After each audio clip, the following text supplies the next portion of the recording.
Hello, my name's David Seaman, and this is the Three Lions Podcast.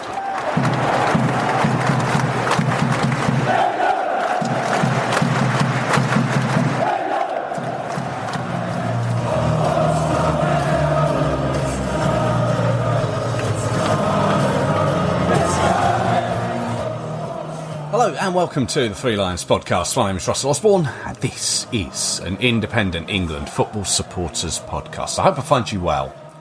Now, a little while back, I mentioned that I had been quiet of late on the podcast front, but I was working on some recordings behind the scenes.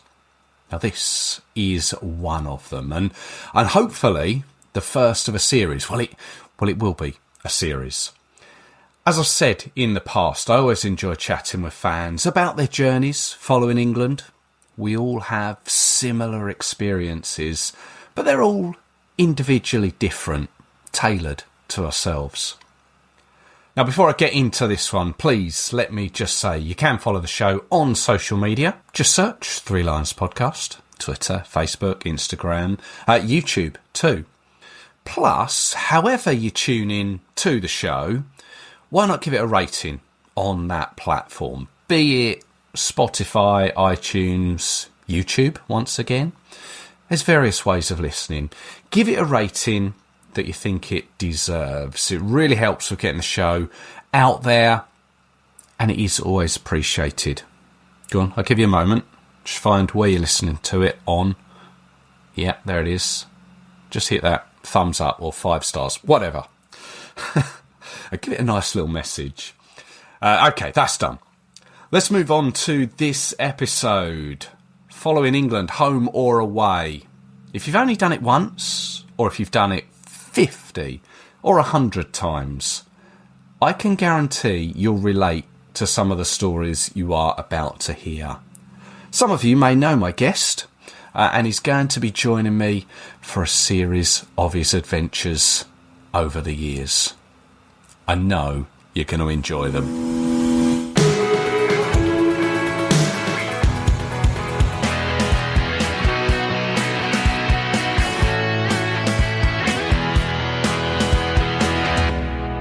I'm delighted to welcome to the podcast Chelsea and England fan Robert Didd, who's been watching England for many years now, and he's got a fair few stories to tell. Some of you may know him, some of you may have read about him.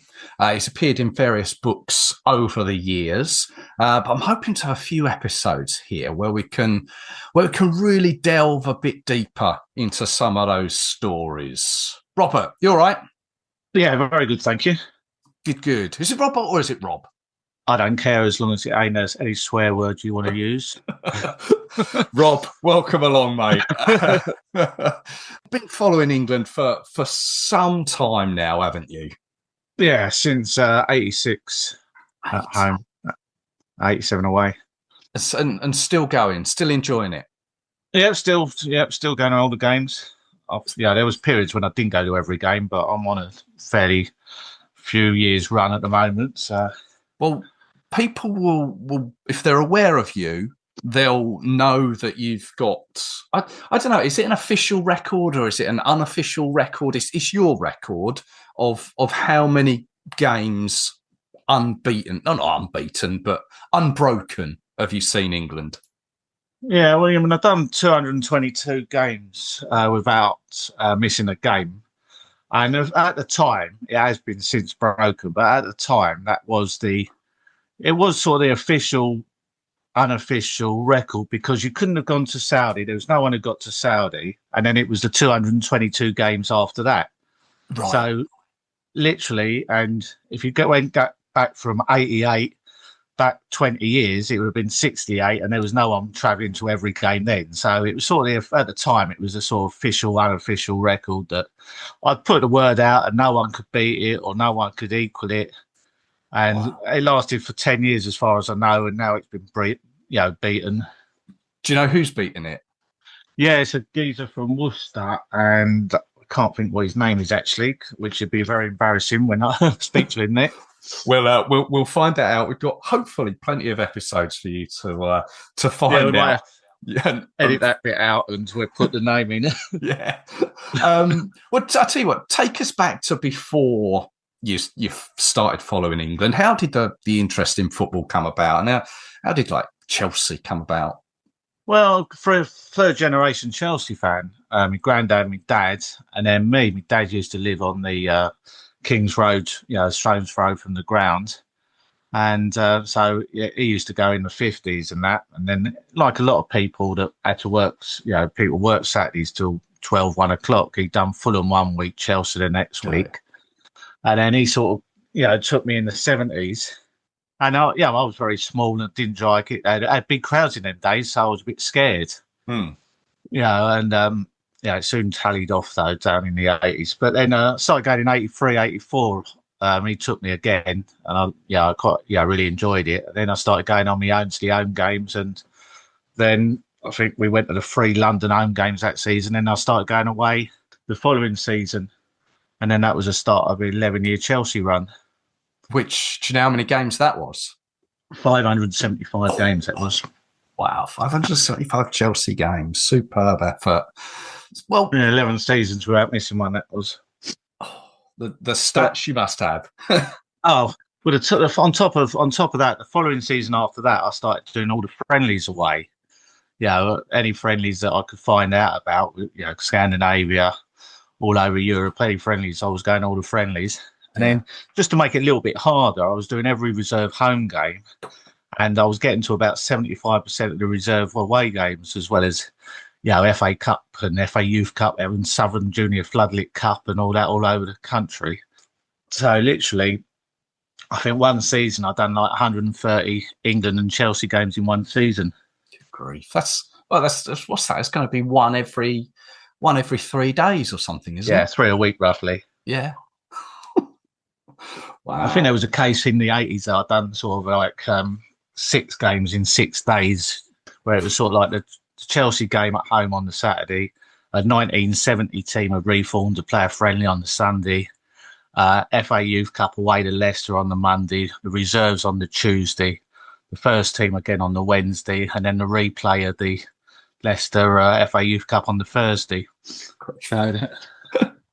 That was a bit unusual in the 80s when you play that many games. Well, yeah. And then like you throw England into the mix. How did you sort of decide, I want to follow England as well? Well, it was a progression. Home games, then home and away games, and then all the friendlies. And to be fair, the first few years we'd only played like around the British Isles, Scotland, Ireland, Wales, West Country. And then I met a bloke in Scotland and was playing Hibs away, Chelsea friendly. I got talking to him, and he had been doing England a few years at that point. But his itinerary for 1986 was January Egypt away, February Israel away, March Tbilisi away. Then I think they played Finland, and then he went to the World Cup in Mexico for 6 weeks. And I thought, I fancy a bit of this, I thought I could do some of this, and so I started going with him. And that's why for the first 10 years, I'd done every game with him. And so I didn't think anything of it when I had a 10-year run. It was only when he stopped. And then I started asking around who's got a longer run. And there didn't seem to be anyone around. So the first England game was Northern Ireland at home, I believe, in 86. Yeah, October 86, yeah. And that was with this, who is this guy then? Do you want to name check him? Yeah, Gary Blasey. He hasn't gone for years, but he was good mate. Still a good mate of mine actually. When I do see him, yeah. But I think I didn't really start actually travelling with him until a couple of years later. When you can sort of line up your ducks and get in touch and where are you going, and I was just doing it all on my own to start with. Because obviously back then there was clearly communication was a lot harder. I mean, these days you can just open up your phone that's in your hand and just ping a message across to the other side of the world, across the other side of the country, wherever you need to, and you can organise things. But back then, it's clearly a lot harder to, wasn't it? Yeah, it's amazing how. In them days, obviously, you arranged to meet someone at the station or whatever, and you just literally had to stay there until they turned up or you'd given up. A lot of trust. Yeah, a lot of trust, really. And you obviously get to know people that will be a little bit late and things like that. Right, But yeah. when we went abroad, it was like putting a magnet on the bar in the thing, and everyone's somehow turned up at that pub, but no one knew where that pub was. People must have been walking around for hours to find the pub because it used to always be packed. One pub used to be packed when there was only sort of 200 travelling. No Irish. Well, I don't know. Were there Irish bars back then? I'm sure there must have been. I'd never really thought about that. I didn't know if Irish bars were a thing back then. But obviously now you go past an Irish bar on an England away, and there's usually plenty of flags hanging about. I guess back then, well, there must have been flags outside of bars that you think, right, well, this is the one to go to. Yeah, I don't know how it worked. We just turned up and found somewhere to go for a drink. But yeah, I mean the likes of when you think about the first games like Turkey away, we played a few times, and Yugoslavia in Belgrade and Israel. It's not really sort of your tourist destinations where you're sort of going to get loads of pubs anyway. No, true. I mean, Spain might be a bit different, but yeah, on the whole, you wouldn't get that many sort of any pub, let alone Irish pubs. Mm. Well, you mentioned Spain there. That was your first away in '87. Yeah, February '87. So sort of like spoken to me mate the summer before, and that was the first away game apart from Sweden just after I left school. I didn't go to that. And I thought, well, I've been travelling all over the country. It can't be that hard to get to Spain on the train. Well, hang on a minute. You said you just left school. So how old were you then? I left in the summer of '86. So I was literally 17. I stayed on a year, so I was 17. 17 and heading to Spain. Go on and carry on, yeah. Yeah, so I was on the sort of like, I thought, I've been travelling all over the country. How hard can it be to get to Spain on the train? So I thought, someone told me, it's 24 hours on the train. I thought, that's fair enough. I'll just, get the train to Paris. I didn't realise at the time you had to change stations in Paris. Right, yeah. Yeah, but that would have been a little bit of a problem. But I would have come over it. But I was reading the Evening Standard. It was like Spain versus England, £225, match ticket included with Ross Travel. And I thought, this is the ticket. That's ideal, ain't it? Yeah. So I just phoned him up, paid the money, and I started going with Ross Travel. And I was sort of like, I'd say 17. I think the next youngest on the trip was like 26, so they run us together. Yeah. And there's quite a few on the trip. But I just started going with Ross Travel. Done quite a few trips with him over the next year or so. Northern Ireland, Turkey, West Germany. Was that in the build up to the Euros of '88? Yeah, Euros. Yeah, which that was the thing. The Yugoslavia is like when we was in Belgrade just recently. How many people have done the '87 and the recent game? There was a few about, but it's not. The numbers are going down and down. Of course, yeah. Yugoslavia being a country then, and Serbia now. Yeah. Yeah, exactly. But to actually see England play in Belgrade the two games, that's quite a few years apart, ain't it? Nearly. That's 40 odd years, I guess, isn't it? 87, 97, 2007, 17, 27. Yeah, near enough. Not far short of 40 years. Yeah. And say there wasn't so many people who'd done both. I wouldn't. A few of my mates had, but not. A few of the faces that have been going for donkey's years have done it, but there weren't that many. Obviously, then, yeah, '88 was the Euros, and of the times was the hooligan issue, wasn't there, following England? And I know that tournament as well had its fair share. Yeah, not that I often want to go down the hooligan route and talking about it, but you must have seen a few things. Oh, I mean, it was every game. I think you saw something. And I think you sort of. There was signs. If there was loud singing in a bar, we go somewhere else, because eventually either the police will attack you or the locals will. So it was sort of like, let's just keep away out the way. I mean, sometimes you had to sort of like go as a group for safety reasons, but on the thing, it happened most places, and you just knew what the telltale signs were. I mean, I don't really like talking about the hooligans and all that, because it's, it happened and it was there. No one liked it, and it was just one of them things that if you wanted to go, you had to sort of deal with it somehow, however you dealt with it. Yeah. You've come away. Have you come away unscathed in all this time? Yeah. You've been one of the lucky ones, or just not looking for it. No, just not looking for it, and also basically, I'm still running marathons now, so I must have been able to get away quickly on my toes when I was in my 20s. So I mean that tournament '88 was a disaster, pretty much, wasn't it?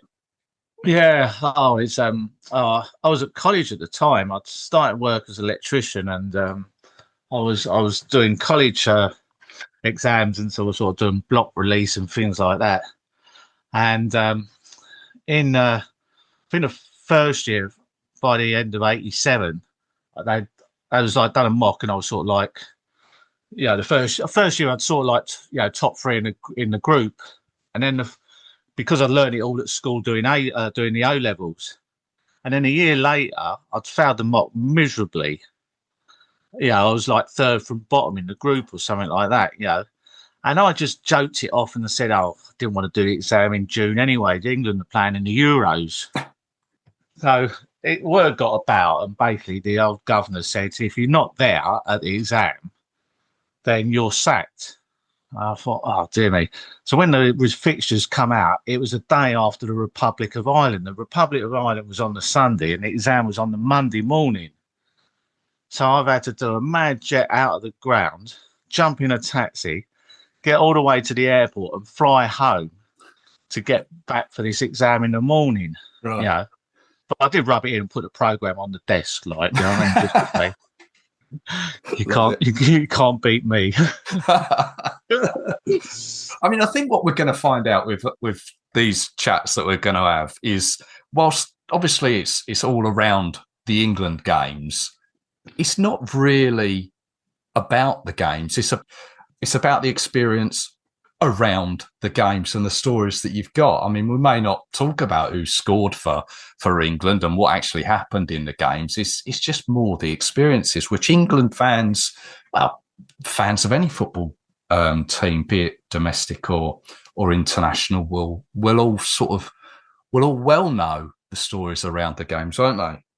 Oh, we all go to the games. We watch the games. We watch the goals and remember the scores and all that. But they're just statistics. Like I think a story when you might know when we played in Bratislava in about 2002.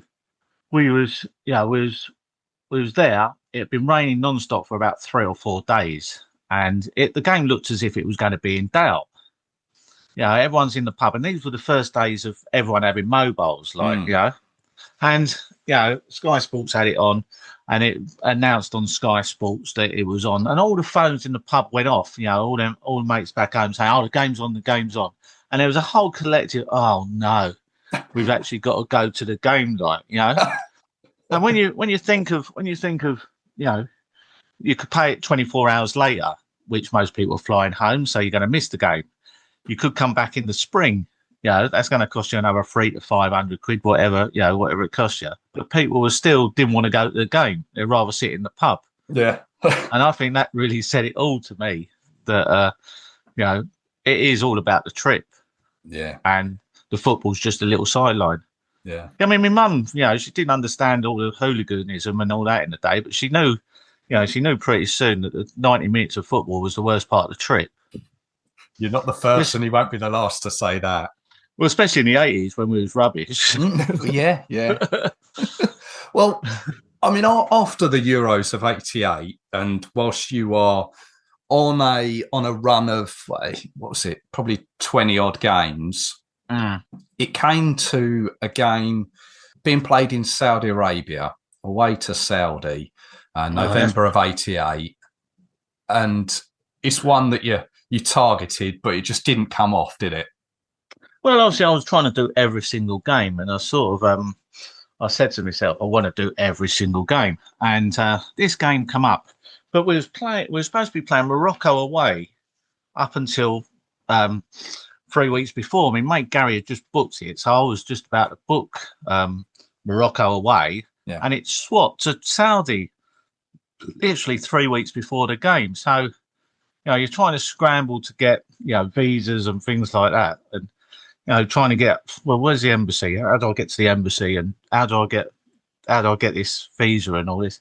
And it soon, I got the form and that. It just turned out that you had to be literally working there. You had to be visiting relatives or in transit to another country, and you just couldn't actually get away around it. People said, years afterwards that you could have, been sponsored to go and things like that. But I literally booked up a trip, 630 quid, flight, hotels, and then tried to get a visa, and I just couldn't get a visa for love nor money. And people were saying it could have been sponsored, but it took time. We only had 3 weeks. You phone up the embassy, no one speaks English, and it was I even tried to contact the FA and said, can I pay the $5,000 and go on Concord with the team? Right. There was a very sharp answer, and it wasn't yes. So, but I did try my hardest to get to Saudi, but it just didn't happen. Which was, up until I'd done it in the World Cup recently, when we went Qatar, I went to Saudi. That had been a bane in my life for God knows how many years. 40 years, is it enough to tick off Saudi? Yeah, tick off Saudi. Ones that beat me. So that was the end of one run, but it was basically it was the start of another, wasn't it? It was the start of the 222. Yeah, that was the first one. Greece away the following February, right, in Athens, obviously. So that was the first one, and then again the second game was Albania. This was another question: how many people have done all three Albanias? 89, 2001, and the recent one. Well, there can't have been many of you. There was only 137 originally. Right. So, there was a lot more in 2001 than this time, but the first one, 137, and it's a long time ago. You've got to be a fair age to be going in 89. Yeah, yeah. I mean, you go to these places in a sort of a 89 and then 2025, November of 2025 last year. You see the differences in these places. Oh, dear. I mean, Albania's the best example. Right? Anyone who went this time, there was millions of cars in the country. Back in 1989, they was saying if you stood in the main square in Tirana, which was by that hotel, which is now pedestrianised, but it was literally a crossroads, and that was the one. There was the only traffic light in the whole country. Right. And they reckon you could stand in the middle of that road at rush hour and then not get run over because there was so few cars. Right. You had something like you had to employ 50,000 people to own a car. So all the cars were just government based, and the trucks were transporting the food, and that was it. The rest was just horse and carts. Yeah, exactly. And you look at it now. God, I think there's something like 2 million cars or something like that, weren't there?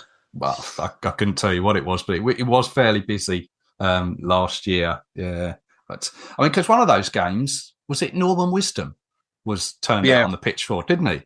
Yeah, that's right. That was the 2001 one, I think. I was like that one. Yeah, but he's like really famous over there because they have like 50 years behind the Iron Curtain or whatever. That's the only films they saw for a while. In the dark ages. Yeah. Yeah, I guess it's similar to what was it? Mr. Bean is now shown around in a similar fashion in some countries, I think, isn't he? Yeah, I can well believe that. Yeah. Well, that game, 89, and then sort of we moved towards. It's a qualifying game for the 90 World Cup, wasn't it? Yeah, it was. Greece was a friendly, and that was a World Cup qualifier. Right. I mean, 1990 for me was when I first really remember. I just about remember 88, but I do remember 1990, Italia 90, and watching it on the telly, the colours, the Nessun Dorma, and all that went with it. Getting to the semi-final, crying in my parents' house as we go on out How old was on you? penalties. I would have been 25. no. I think I was 11. I was 11 turning Yeah, I know. 12. Something like that. Crying in your parents' house. You're 25. Wait. Shush. But 1990. The story. Well, let me just tell people we've previously met and spoken about a few things, and so I know some of the stories that you're going to tell me here about how you got around Italy, the back and forth and all that. But there's a couple of games that people may not be aware of that happened prior to the World Cup that once again you were there. There was a couple of friendlies, weren't there? Yeah, there was an official one in Tunisia, which was on a weekend or Saturday, so everyone went to that. But in either side of that, on the Tuesday or the Wednesday, either side of that, they played in two other games. They played Cagliari 11, which the manager was Ranieri, and that's a Chelsea link as well, wasn't he? He was Chelsea manager, and they'd just been promoted. And then they played the Tunisia game, and then they played on the Tuesday or the Wednesday. They played halfway up the island against the Sardinia 11, which has been classed as the forgotten friendly, basically. And a little Zola played in that game. Right. Who would have been, really young. I mean, you say... Yeah, really young. Yeah. He was never the biggest anyway. No, exactly. Can you imagine him with little school kids? Yeah. He would have been tiny. Yeah. So the first one was at Cagliari.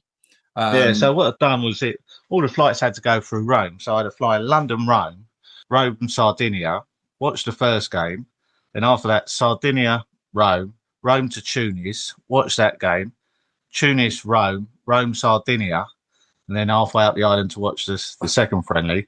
And then I had to fly home because back months before, my sister had said to me, she said, "Oh, I'm getting married in the summer." She said, "Don't worry, Rob, I've done it out the football season." And as she said, "I've done it for Mum's birthday, which is the beginning of June." And I'm still strangling her, saying, "You stupid, don't you realise the World Cup's on this year? The same as every 4 years So luckily enough, the wedding didn't clash. It was the day before the first game, so I had to fly home for my brother-in-law's stag do and her wedding, and then fly back out for the start for the Republic of Ireland game. Wow. So I'd sort of done like 8 flights, I think, before the World Cup had even started. Just touching on that Cagliari one, for those that don't know, England won that 6-0, but you were the only England fan there, weren't you? Yeah. What I didn't realise is basically when they did announce them, and I sort of noted down the fixtures and all that, and then because of trouble and things like that, they literally made it behind closed doors, and I turned up there, and I tanned really quickly. Within a few days, I can look, and during the tournament, they kept throwing me back in the Italian, part of the tube I was travelling on and things like that because I looked like one of them. So I was quite lucky in the fact that they let 300 locals in, and I was able to sneak in with the 300 locals to watch the game. So I was the only England fan there, apart from obviously the press. I mean, now we hear of England games being scheduled well in advance. How did you even find out this game was going on? I don't know. It must have been a sort of a 2-line thing in the Standard or something like that I'd noted down, and it wasn't well publicised, that's for sure. And it wouldn't have been obviously no websites. There's no, I didn't go on the Team Talk or whatever the expensive phone lines were in them days. You remember, Club Call for the club, weren't it? Yeah. And so it must have been a little 2-line snippet somewhere in a newspaper somewhere, because that's the only way you got the information. I sort of jotted it down. Thought, I'll go to them. Let's sort out down the travel agents, book out the flights. Yeah. Was that Ross Travel again? No, it wasn't. It was a woman, Josie, who used to do the travel for Bobby Robson in the day. and Okay. I mean, a couple of times when it was quite hard, like the CIS game in '91, I went with her there, Right. and yeah, so I contacted her because I'd actually come across her and met her through other people, and she was able to sort out the flights for me. It's good to have people in the know. Mm. You've been to see that one. You came realising that you got a wedding coming up, your sister's wedding. You've got to go back and forth. Obviously, you obviously haven't booked these flights in advance, have you? Or if you've got to do it on the hoof? What's that? All the ones for the friendlies? Well, yeah, you've booked those ones knowing England are going to be there. But then when your sister announced that she's going to be getting married. Oh no, that was she gave me 6 months' notice or something like that. You know what I mean? But she could have picked the Republic of Ireland, England. I think it might have been on a Sunday or a Monday or something like that. But she could have literally picked any day that there was a game. There was a game on. But she got married again, a few years later, and she done it on the same day as England Scotland. So I boycotted that. Went to England Scotland, of course, because I was on a run. Went down well, did it? It did actually, really, because you don't like me that much. And to be fair, it's a standing joke in our family that any wedding I don't go to tends to last, but the ones I make the effort to and go, like her first one, don't last. So it's sort of like a thing. Oh, Rob can't come. What day can we do it? What day can we do the wedding on? Like, yeah. But there was that talking about that second friendly. They done a little publicity thing, whereas I think it was Steve McMahon. Yeah. Scored an own goal in the first minute for them to go 1-0 up as a thing, like scoring, violence. Something like violence is like scoring an own goal, like, you know what I mean? Yeah. It was a thing that was all in all the papers that basically, just to put a point across, like, that is. So they were 1-0 up, and it ended up, I think, 13-2 or something like that. I mean, and the only people that actually went to that one was the people I'd met in Cagliari, that turned up early. That, I said, I'm going up to friendly, and they come with me. But no one else would have gone to that either. Because they just weren't aware of it? Yeah, just weren't aware of it. It's only because I sort of like talking to a few lads, having a few drinks once I got back. And, I said that I'm going up there, and they come along with me. And I think it was about 20 of us, something like that. Wow. But otherwise, other than that, there wouldn't have been anyone there either.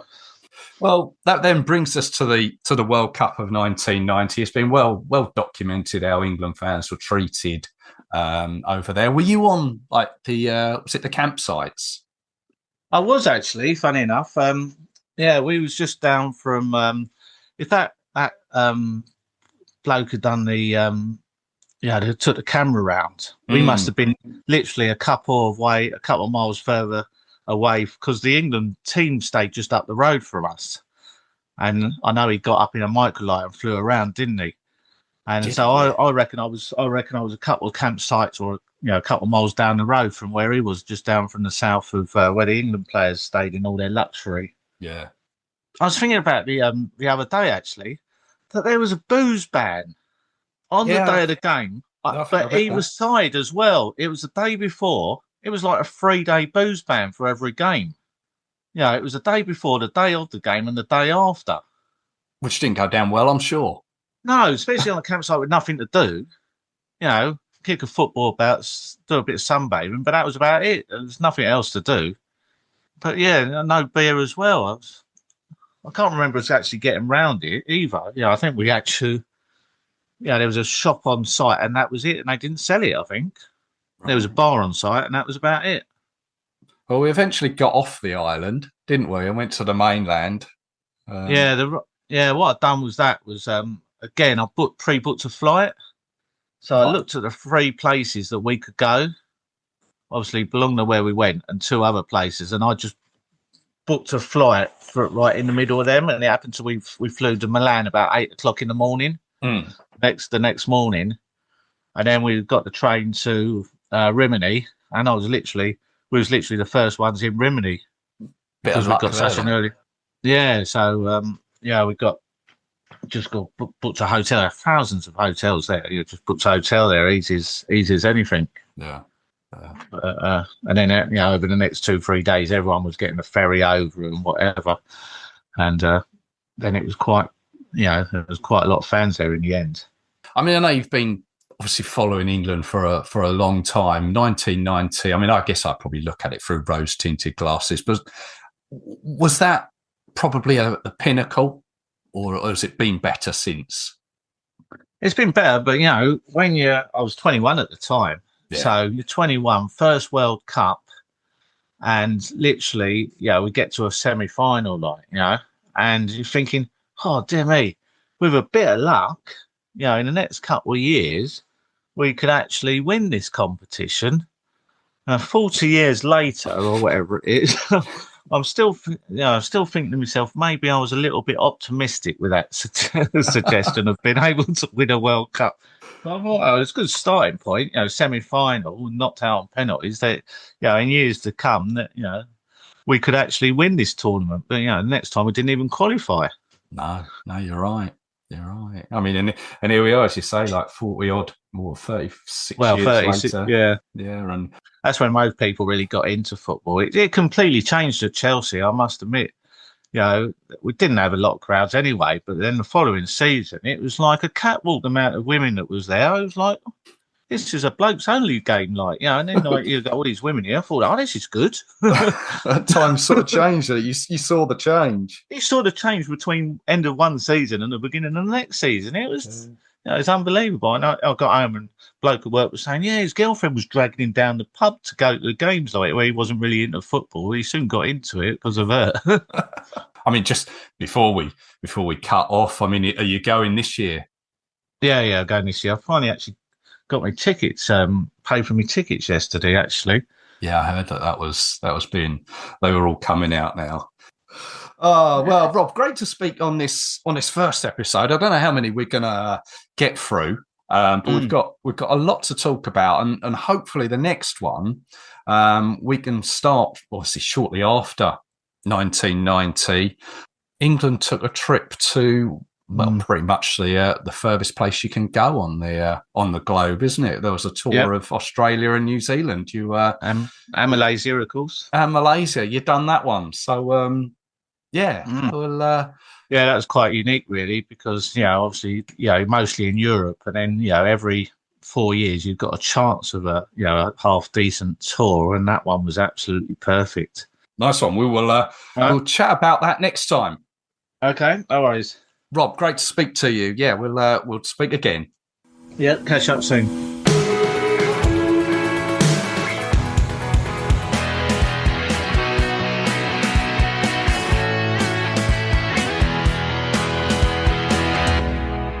Thank you so much to Rob there for his time. Love speaking with him and hearing those stories. You'll be pleased to know that I've already recorded the next part. I'm in the process of editing that conversation up at the moment. So that will be with you at some point. Just make sure you're subscribed and you'll not miss it. Thank you so much for listening. It is always appreciated. It's never taken for granted. As I say, if you've enjoyed it, why not give it a rating at your podcast provider? It does help with getting it in front of more ears. So let's leave it there. I will be back with you very soon with some more England-related content, and I hope you can join me for it. So until then, take care of yourselves. Cheers.